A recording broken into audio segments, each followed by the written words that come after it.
শুভ সকাল বন্ধুরা, আশা করি আপনারা সকলে ভালো আছেন, সুস্থ আছেন।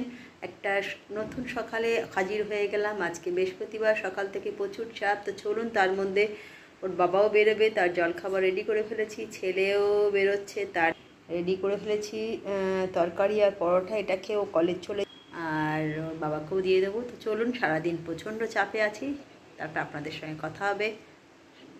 চলে এলাম দুপুরের লাঞ্চ নিয়ে। প্রত্যেক দিনকার মতন আজকেও তার কোনো ব্যতিক্রম নেই। তো দুপুরে দুপুরে যেটা রান্না করে ফেলেছি, বাবাকেও দিয়ে দিয়েছি, ছেলেকে এটা করে দেওয়া হচ্ছে। ভাত করেছি, এখানে পেঁয়াজি করেছি, ডাল করেছি, পোস্ত করেছি, মাছ আর চাটনি। এটাই হচ্ছে আজকে দুপুরের লাঞ্চ। ছেলেকে দিয়ে দেবো, তারপর আমি নিয়ে পড়বো। সারাদিন বৃষ্টি আর বৃষ্টি, এই বৃষ্টির মধ্যে সব কিছুই করতে হচ্ছে। তবে কি আছে, সেই একটা ভ্যাবসা গরম থেকে অন্তত মুক্তি পাওয়া গেছে, সব কাজ ঠিক মতন করা যাচ্ছে। তবে বাইরের কাজ করতে গেলে বৃষ্টির মধ্যেই বেরোতে হবে, কিছু করার নেই। তবে কিছু একটা জিনিস পেতে গেলে কিছু একটা হারাতে হয়। ওই গরমটা থেকে নিস্তার পেতে গেলে একটু বৃষ্টিকে আমরা চাইছিলাম, কিন্তু এতটা চাইছিলাম না। তাহলে যেটুকুনি পেয়েছি ভালোই পেয়েছি, আর বেশি বৃষ্টি দরকার নেই। কেন, যারা বাইরে কাজ করতে যাচ্ছেন ভিজে ভিজে, তাদের খুব অসুবিধা হচ্ছে, আর সব কিছুই লেট হচ্ছে। তো চাই না সেটা হোক। তো চলুন, পরে আপনাদের সঙ্গে কথা হচ্ছে।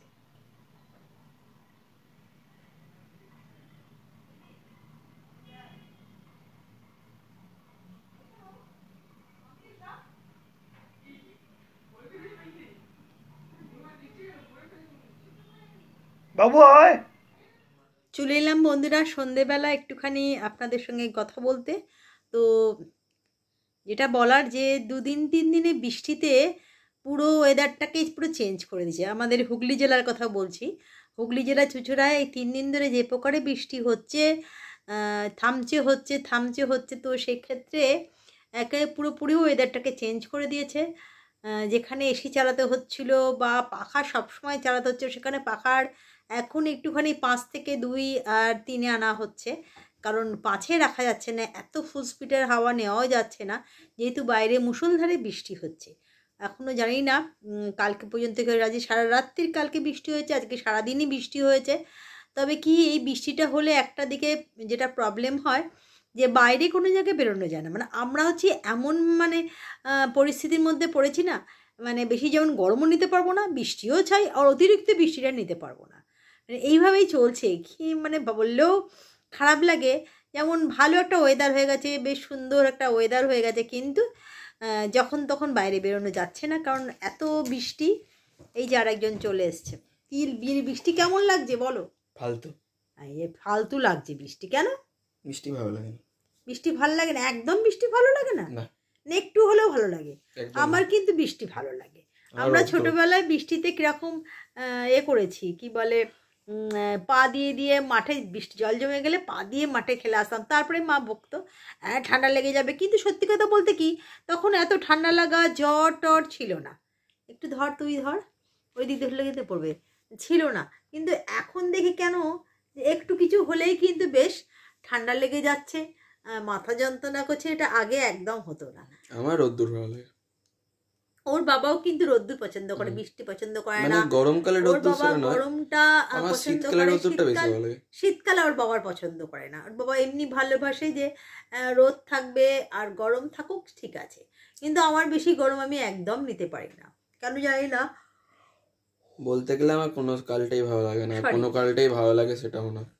তাহলে কি ভালো লাগে তোর? তাহলে কোন কাল যে ভালো লাগে? আমার সব কালেই চলে যায়। আমার কোনো কাল ভালোও লাগে না, কোনো কাল খারাপও লাগে না। ওর যেরকম সেটা বললো, কিন্তু আমার ভালো লাগে বাবা বৃষ্টি একটু হোক, একটু রোদ হোক। একদম প্রচণ্ড গরম আমি নিতে পারি না, কারণ তখন আমার না খিদে পায় না, শুধু মনে হয় জল খাই আর জল খাই। তো চলুন, কালকে সকালে কলেজে পরীক্ষা আছে, যেতে হবে। সকালে ওঠা আছে আমার, সকালে পড়াতে যাওয়া আছে। ওকে খাবার দাবার দিয়ে দেবো, ও খেয়ে চলে যাবে। তারপর বাবার জন্য করে দেবো, বাবাও খেয়ে বেরিয়ে যাবে। আমিও তারপরে একটুখানি বেরোবো, বেরিয়ে আমার আবার পড়ানো আছে। মানে সবাই সবার মতন কালকের দিনটা যেতে হবে। তো চলুন, ডিনারে আপনাদের সঙ্গে দেখা হচ্ছে। চলে এলাম রাতের ডিনার নিয়ে, প্রত্যেক দিনকার মতন। তবে আজকে বৃষ্টি ভেজার দিনে রুটি পরোটা ওইসব কিছুই করিনি। যেটা করেছি সেটা হচ্ছে আমার আপনার সকলের পছন্দ, চাউমিন করেছি। আজকেও চাউমিন করলাম বৃষ্টি ভেজার দিনে। এখানে কষা একটু আলুর দম করেছি, আর এখানে হচ্ছে ভিনিগার লঙ্কা দিয়ে রেখে দিয়েছি, আর হচ্ছে স্যালাড। এই দিয়ে রাতের ডিনার হয়ে যাবে। যারা যারা মনে করছেন রাতের ডিনারটা করতে ইচ্ছুক আমার বাড়িতে চলে আসতে পারেন, আপনাদের জন্য ওয়েলকাম সবসময়। তো চলুন আজকে এই পর্যন্ত, কালকে একটা নতুন ব্লগ নিয়ে নতুনভাবে হাজির হয়ে যাব। আজকের মতন গুড নাইট, টাটা।